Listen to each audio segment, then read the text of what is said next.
Night darkness. 5 friends, Lisa, Jack, Emma, Ray and Mark, decided to go camping deep in an American forest known for its mystical legends. The place was called Dark Backwater, and the locals always warned campers to stay away from it. "Don't believe these tales," said Mark, the most skeptical of the group, as they packed their bags. "It's all just nonsense for tourists. But they say that people have disappeared in this place," Lisa said, looking up cautiously. "That's why we're going there," Jack grinned. "Wouldn't it be fun to spend the night in a place with such history?" So the group set off. On the way they joked and discussed legends about missing hikers, not realizing that this time the forest was waiting for them. They reached the dark backwater towards evening. The forest was thick with tall trees that covered the sky, plunging everything around them into twilight. "This place is a little creepy," Emma admitted, looking at the dangling branches that looked like twisted arms. "It's just nature," Jack said, starting the fire. But as night fell, the forest became strangely quiet. No birds, no rustling, just the crackling of the fire and their own voices. "Does anyone else feel like we're being watched?" Lisa asked, looking around. "Stop scaring yourself," said Mark. "There's no one here." But in the night, they all woke up at the same time.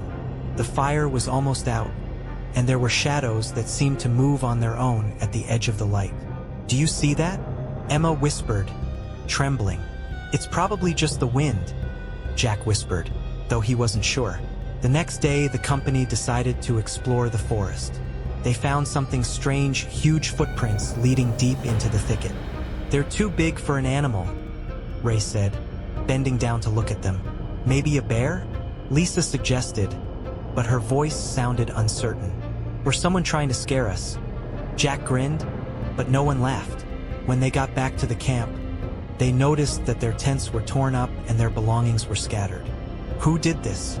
Emma was indignant. "Probably a bear," Mark suggested, though his voice shook. "Or something else," Lisa said, looking at a branch bent in a strange shape that resembled a hand. During the night, Jack had decided to go off into the woods to unwind. He didn't come back. "Where is he?" Emma asked in a panic when she realized he wasn't in the tent. They went to look for him, but all they found was his backpack left on the ground. "We have to leave," Lisa whispered, her voice shaking. "We can't leave Jack," Ray objected.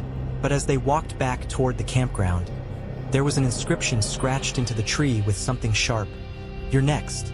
Late that night, as the remaining 4 sat around the campfire, strange sounds began to be heard around the camp. It wasn't animals or wind, the sounds were like heavy breathing, as if the forest itself were breathing. Something emerged from the darkness. It was a tall silhouette with long, twisted limbs. Its eyes glowed with a dim red light. "Run!" Mark shouted, and everyone rushed in different directions. Lisa and Emma ran together, but they could hear the creature's footsteps behind them. It moved as fast as the wind and pursued them relentlessly.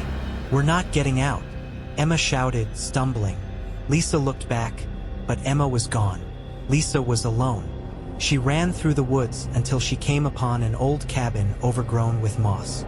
"Maybe this is where I can hide," she whispered and went inside. The hut was empty, but in the center stood an altar on which were personal belongings of the missing people. Watches, backpacks, cameras. Among them, she recognized her friends' belongings. "They're all here," she whispered, realizing that none of them had survived. But before she could do anything, the cabin began to fill with the very darkness from which the creature had emerged. The creature appeared in front of her, its voice sounding right inside her head. "You came here on your own. The forest takes those who disturb its peace.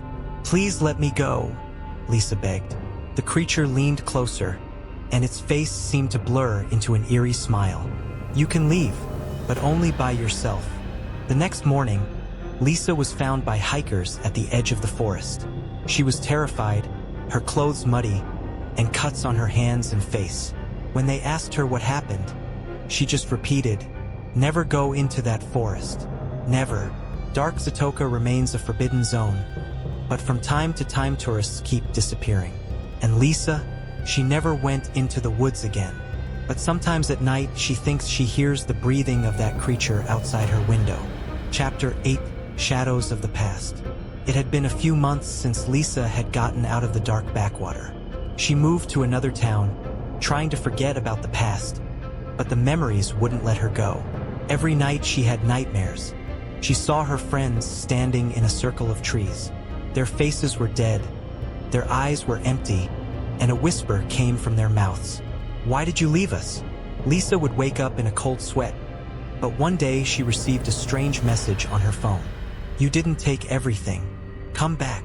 She tried to convince herself it was just someone's evil prank, but deep inside she knew it had something to do with the forest. After a week, Lisa decided to return to Dark Zatoka. She realized that the forest wouldn't let her go until she figured out what had happened.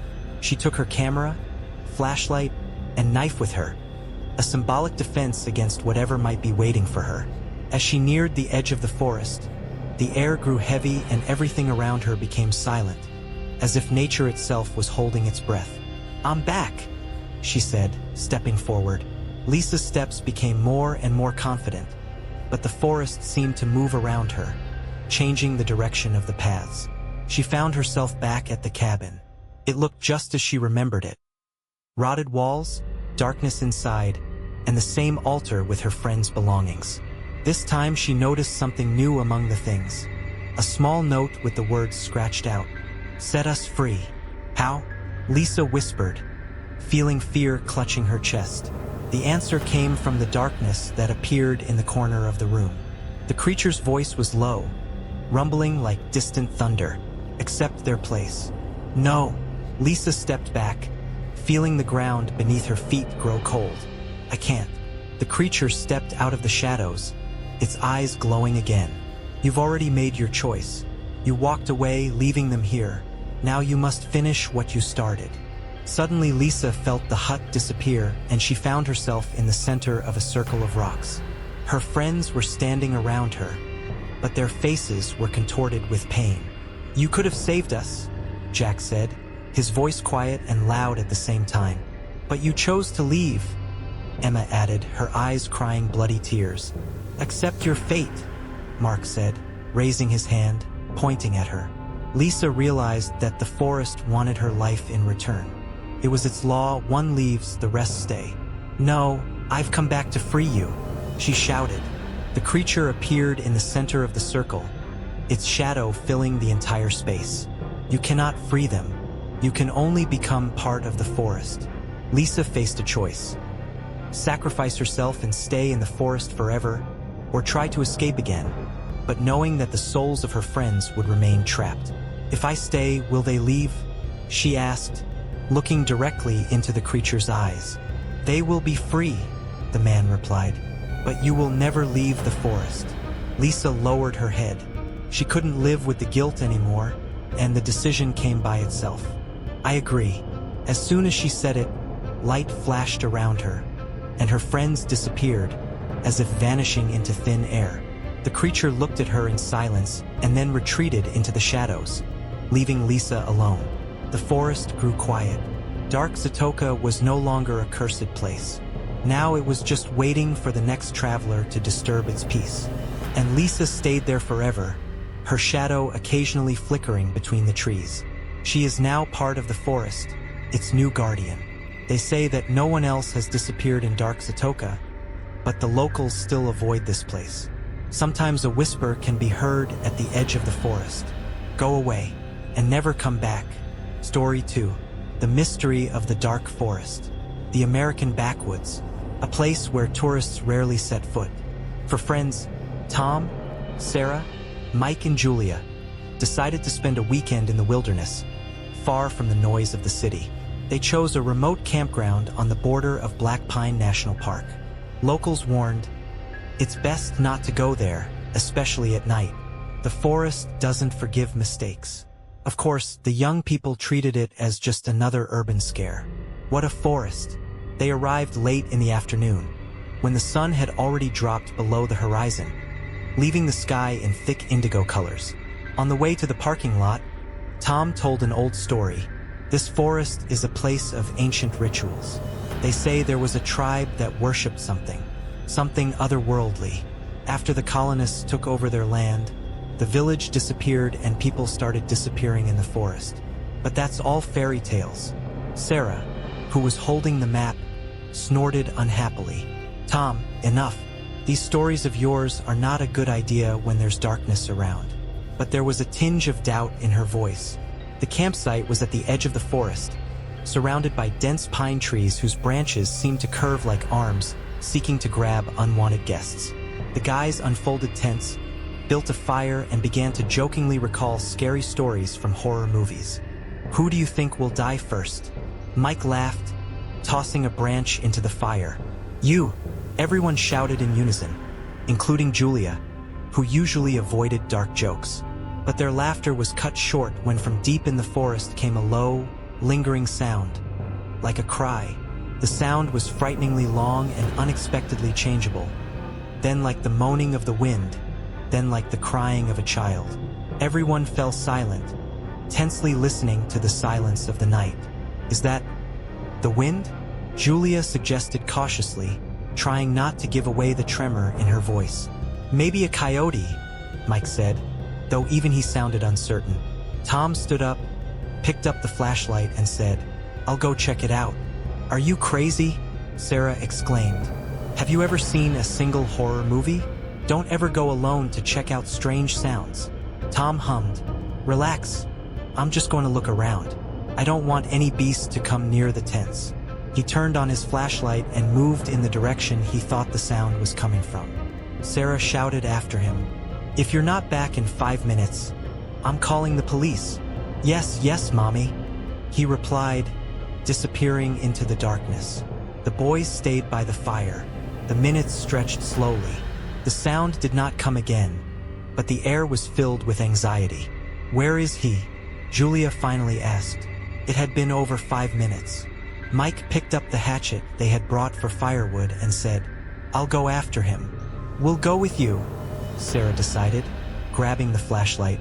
No way, Mike shook his head. Stay here in case he comes back. He left. Now it was just Sarah and Julia by the fire. They sat silent, listening to the darkness around them. I don't like this place, Julia said quietly. It's too quiet. We shouldn't have come here, Sarah muttered. Another 10 minutes passed. Neither Tom nor Mike returned. Julia began to clench her hands nervously. We have to do something. Sarah pulled out her cell phone, but just as they had feared, there was no signal. Shit, she cursed. It was Tom and his stupid jokes. At that moment, Julia's flashlight, lying nearby, suddenly flickered and went out. Did you see that? She whispered, looking at Sarah. What? There, in the woods. Something was there. Sarah grabbed her flashlight and aimed the beam where Julia was pointing with a shaking finger. Something flashed among the trees, whitish, looking like a piece of cloth or a human figure. Is that Mike? Sarah called tentatively, but the forest only responded with threatening silence. Finally, Sarah couldn't take it anymore. We can't just sit here. We have to go after them.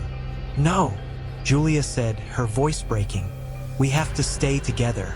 Sarah gritted her teeth and gripped the lantern tighter. Then let's go together. They took the knives from their hiking kit and set off into the woods. Their footsteps were muffled by the soft earth strewn with fallen needles. The lantern light illuminated only the nearest tree trunks, behind which the darkness was impenetrable. A couple minutes later, they heard a noise. Sarah froze, gesturing for Julia to stop. Up ahead, in the shadows of the trees, someone was moving. Mike? Tom? She called out. The figure, tall and pale, took a step forward. It was neither Mike nor Tom. What they saw made Julia cringe. A woman with empty eye sockets stood before them. Her long hair was tangled and her face was covered in deep scars. She was looking directly at them, though she had no eyes. Sarah cried out, and the woman was gone. It was as if she had vanished into thin air. What was that? Julia whispered in panic. I don't know, Sarah mumbled, trying to keep her composure. But we need to find the guys and get out of here. They quickened their pace until they came upon an old sign. The inscription was nearly obliterated, but they could make out the words, Camp Whitehall. Opened 1926. Is this an abandoned camp? Julia asked. Soon they saw the first signs of buildings. Ruined huts, shabby posts, and the remains of campfires. The camp had clearly been abandoned decades ago. But what struck them most was that Tom's clothes were lying in the middle of the camp. Shirt, jeans, even his boots neatly folded on the ground. Where is he? Julia asked in horror. Sarah looked around. We're not alone. There was a snap of twigs behind them. They turned and saw several figures moving toward them. The figures approached slowly, swaying unnaturally from side to side. The light of the flashlight barely caught their outlines. Thin, almost skeleton-like bodies, faces hidden under long strands of dirty hair. The creatures made no sound, but their movements were ominously sure. Run! Sarah shouted, grabbing Julia's arm. They dashed away, jumping over snags and bushes. Sarah's flashlight flickered from side to side, illuminating the dense trees, but there was no sign of a path back to the camp. Suddenly Julia tripped over a root and fell. Sarah stopped, helping her up. At that moment she looked back and noticed that the figures had disappeared. Where did they go? Julia whispered, panting. I don't know, but we can't stop. We have to find Mike and Tom. Sarah pulled her friend along. When they reached a small clearing, another horror awaited them. Right in the middle of the clearing, hanging from a branch of an old oak tree, was Mike's shirt. Underneath it lay his knife. No! Julia moaned. What's going on here? Sarah picked up the knife and clutched it in his hand. This can't be a coincidence. Someone's playing with us. Who? Those figures? Julia was close to hysteria. I don't know. Maybe they're people. Maybe... Sarah didn't dare to finish her sentence. Suddenly, in the distance, the same sound was heard again, long and horribly similar to crying. This time it was closer. We have to go there, Sarah said firmly. Are you crazy? We could get killed. What if it's Mike or Tom? We can't just leave. Julia tried to object, but Sarah was already heading toward the sound. She had no choice but to follow her. After a few minutes of walking, they came to a strange place. In the middle of the forest was a perfectly circular piece of land with nothing growing on it, no grass or moss.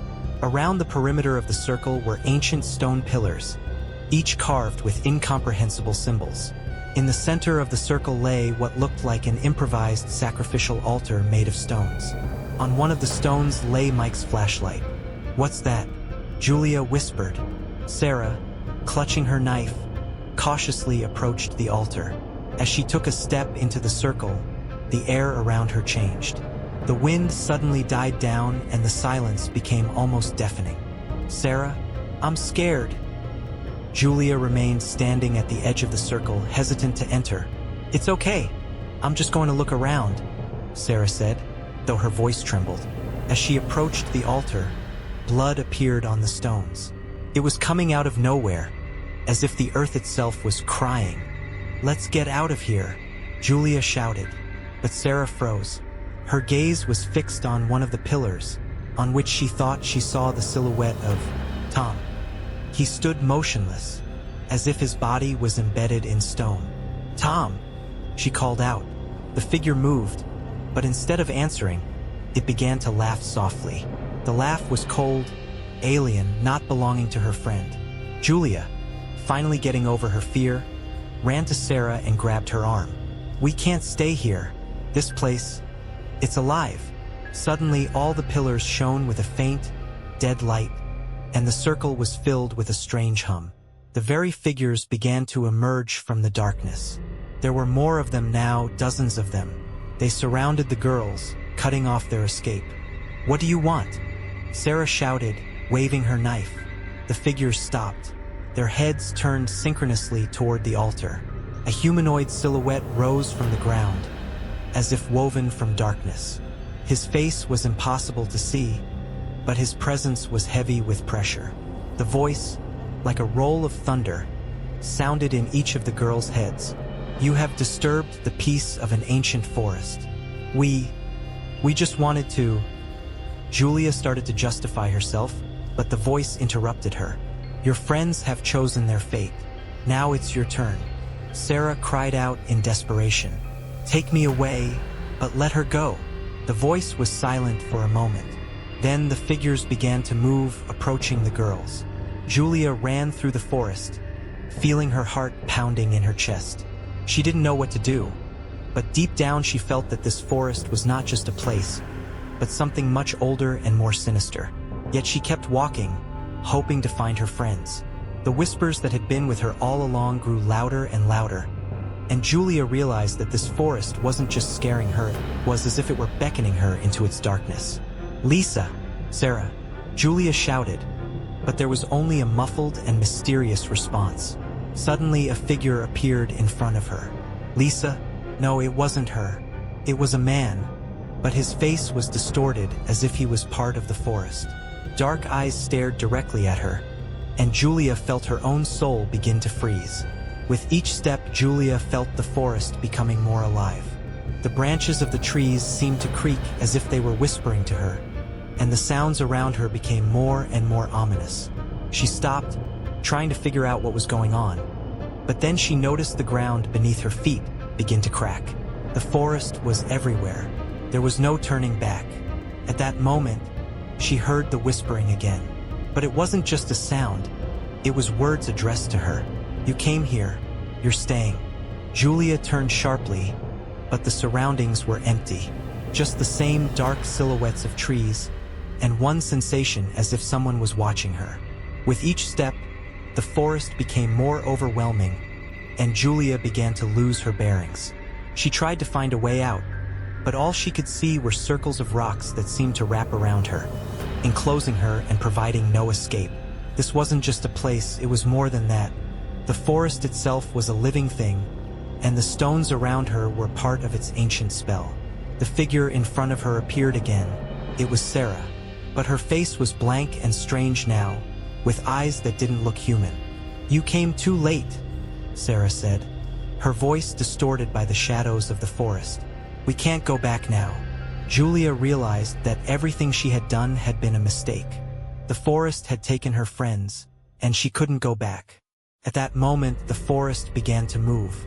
The rocks that surrounded Julia began to shift, and the darkness began to consume her. She couldn't get out, she couldn't see the light. In the eyes of her friends was the same terror she felt. The forest was a living thing, and now she was part of its eternal darkness. "You have become one of us," said the voice of the forest. And before everything disappeared, Julia felt her soul being consumed by this ancient forest that was now her home forever. Sarah stared at Tom's shirt, feeling an icy chill run through her body. She picked up the item with trembling hands and noticed that the fabric was damp and covered in dirt, as if it had just been pulled out of the ground. On the back of the shirt was a phrase written in something resembling blood. "You must return." She tried to convince herself that it was just someone's bad joke. But more strange things happened over the next few days. Every time she fell asleep, Sarah had the same dream. A dark forest surrounded her, and from the depths came the same long cry that had started their adventure. Sarah could no longer ignore it. She knew the forest was calling her back. Before heading back, Sarah decided to visit Julia. She found her in a small town on the outskirts of the state. "You don't have to go there," Julia screamed when she heard about Sarah's plans. "You're a miracle survivor. Why risk it again?" "They won't let me go," Sarah replied firmly. "I see it in my dreams. They want me to come back." Julia was silent for a moment, then whispered, "You don't have to go alone." "No," Sarah shook her head. "I've already lost Tom and Mike. I can't risk you." But Julia insisted.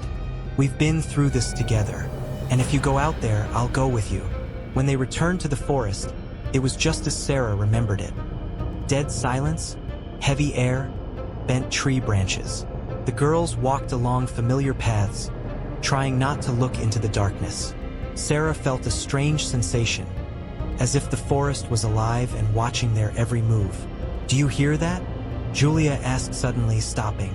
Sarah froze. It was the same long cry that came from far away. "It's here," Sarah whispered. They came to the circle. The stone pillars were still standing, but now they were covered with new symbols, as if they had been carved recently. There was something on the altar that made the girls freeze. It was their shared backpack, the one that had belonged to Mike. Scattered around it were their old things. "Why is this here?" Julia whispered. But before Sarah could answer, figures began to fill the circle from the shadows. "They know we've come," said Sarah. Among the figures, Sarah suddenly saw faces that made her heart sink. It was Tom and Mike. Their eyes were blank, their skin pale, and their movements unnatural, as if their bodies no longer belonged to them. "Tom? Mike?" she called out, taking a step forward. "No!" Julia grabbed her arm. "It's not them." But Tom spoke. His voice sounded as if someone was speaking for him. "You came. We were trying to save you," Sarah shouted out. "What have they done to you?" "They took us. They'll take you too if you don't leave," Mike said, his voice muffled as if coming from far away. The figures suddenly parted, and from the center of the circle emerged the same dark entity that had offered the deal earlier. "You have returned," her voice boomed. "The forest accepted your sacrifice, but you disobeyed." "I did not disobey," Sarah screamed. "You let me go." The entity drew closer, its outline beginning to take the shape of a woman with empty eye sockets. It was the same figure they had seen the first night. "You are bound to the forest forever," the woman said. "Your soul belongs to us." Sarah realized that the forest wouldn't let her go until she got what she wanted. She glanced at Julia, who stood nearby, looking on in horror at what was happening. "Is there another way out?" Sarah asked. The entity tilted its head. "You can get back what we've lost." "What do you want?" Sarah could hardly contain her fear. "You will replace me," the entity replied. "You will become the guardian of this forest." Sarah lowered her gaze. It meant that she would never be able to leave this place again. But if she agreed, Julia would be free. "All right," Sarah said, straightening up. "I'll do it." The entity held out its hand, and the air around it filled with a hum. Sarah felt her body begin to grow cold, and her consciousness was drawn into a thick darkness. When Julia opened her eyes, she found herself outside the forest, in the parking lot of their car. She didn't remember how she'd gotten there, but Sarah was gone. All that remained was a sense of invisible heaviness that would now always accompany her. She looked back at the dark thicket. The forest no longer looked so threatening, but Julia knew it had changed. And somewhere inside the forest, among the ancient trees, a new guardian now dwelt, protecting it from uninvited guests. A year passed. Julia tried to forget what had happened, but the forest wouldn't let her go. Every night, she heard strange sounds, a whisper from far away, as if someone were calling her back. She tried to ignore it, but the dreams grew more vivid. In them, Sarah, now wrapped in shadow, stood in the middle of the forest and stared at her in silence. "You promised to leave," Sarah whispered once in her dream. "But you are still bound to me." Julia woke up in a cold sweat. She realized that the forest was pulling her to it again. One morning, Julia received an envelope with no return address. Inside was an old, faded photo of their camping group: Mike, Tom, Sarah, and her, all smiling around a campfire. On the back it said, "You must finish what you started." The inscription seemed familiar to her, but she couldn't remember where she'd seen it before. For a few days Julia struggled with herself, but finally she decided that the only way to find peace was to return to the forest. This time Julia didn't go alone. She found a group of paranormal researchers on the internet. The team of 3 agreed to help her investigate the strange happenings in the forest.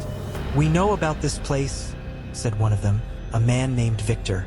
"This forest is known for its anomalies. Those who enter often do not return." "But I did," Julia replied. "Then you're lucky," Victor said. They prepared carefully. Maps, radios, cameras, and even protective amulets, which Victor said could scare away spirits. When they entered the forest, it was immediately clear that it had changed. The air was thick as before a thunderstorm. Every tree seemed to be watching them, and the paths disappeared as soon as they turned back. "We have to find the circle," Julia said. "Are you sure?" asked one of the researchers, a young woman named Claire. This is the only place where it all started.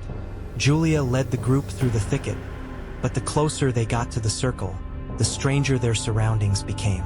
The shadows of the trees stretched out, creating shapes that moved, even though there was no wind. "This place is really alive," Victor whispered, filming what was happening. When they reached the circle, Julia froze. In the center stood Sarah. Her skin was pale and her eyes shone with a somber light. She was no longer the girl Julia had known. "You came," Sarah said, her voice echoing out of nowhere. "I came for you," Julia replied firmly. Sarah shook her head. "There's no turning back here, but you can leave if you break the link." "How do I do that?" Julia asked. Sarah looked at Victor and his group. "The forest demands a new sacrifice." Julia realized that the forest was demanding blood again. She looked at her companions in horror. "This is madness," Victor shouted. "We're not going to let this happen." Sarah raised her hand, and the ground shook. The same figures that had surrounded the circle a year ago began to emerge from the shadows. "You have a choice, Julia," Sarah said. "Either you stay or they do." Victor pulled one of the amulets out of his backpack and began to whisper something. But the figures began to advance, and it became clear that no protective rituals would help. Julia screamed, "Enough! I'm staying!" Sarah froze, then stepped forward. "No, you've already left once. Now you have to live." Before Julia could realize anything, Sarah touched her forehead. Julia lost consciousness. When Julia woke up, she was at the edge of the forest again, but this time alone. Victor and his team were gone, and so was Sarah. She realized that Sarah had freed her by sacrificing herself completely. The forest was now hers, and no one else would be able to get out of it alive. Several years passed. The forest became a forbidden zone, a place where people went missing. Julia never went back there again, but sometimes at night she would hear the same whisper calling her back. She knew now that Sarah was still there, guarding the forest, waiting for Julia to return. Julia tried to move on with her life, but the fear and guilt of leaving Sarah in the forest plagued her every day. More and more often she had strange dreams. A circle of rocks shrouded in darkness, with Sarah in the center, reaching out to her. One night she awoke to a loud knock on the door. Standing on the threshold was Victor, the only one of the research team who seemed to have survived. His eyes were red, like a man who hadn't slept in days. "You have to come back," he said, barely able to stand. "What do you mean? You disappeared in the woods." Julia was frightened, but let him come in. "The forest didn't kill me. Used it," Victor replied. "And now it's crumbling." Sarah was losing control. Julia held her breath. "What are you trying to say?" "The forest is bound to her. She is its heart, but her spirit is weakening. If you don't return, the balance will collapse and the forest will seek new victims." Victor came up with a plan. Instead of just going back, Julia had to find a way to free Sarah by breaking the circle of stones that bound her to the forest. "It's dangerous," he warned, "but it may be your only chance to put an end to everything." Julia hesitated. She had lost people to that forest before, and going back there seemed insane. But she knew that if nothing was done, the dark force would continue to expand its influence. "Okay," she said, barely containing her fear. "We'll go together." Victor only nodded. When they entered the forest, everything looked even more ominous than before. The trees were covered in moss that glowed in the darkness, and the air vibrated with whispers that sounded in an unfamiliar language. "He knows we're here," Victor whispered, keeping closer to Julia. They moved cautiously, avoiding the shadows that seemed to come alive as they approached. When they reached the circle, Sarah stood in front of them. "You have come," she said, but her voice was cold, without a hint of her previous emotion. "We came to free you," Julia replied, stepping forward. Sarah shook her head. "The forest won't allow it. It has already absorbed my soul." "Then we'll break the circle," Victor intervened. Sarah smiled, but it was a strange, grim smile. "Try it if you dare." As soon as Victor approached the first stone, the forest came alive. Dark figures stepped out of the shadows, their empty eyes glowing with malice. Julia, I'll distract them, Victor shouted, pulling a torch from his backpack. You must destroy the stones. Julia ran to the nearest stone, which was covered with ancient symbols. She tried her best to push it down, but it wouldn't budge. Sarah, help me, she shouted, turning around. Sarah froze, her eyes more human, and for a moment she looked as she had before. This is the only way to save us all, she whispered before raising her hand and directing dark energy at the figures. Sarah used her last bit of strength to hold the dark figures back while Julia and Victor destroyed the stones one by one.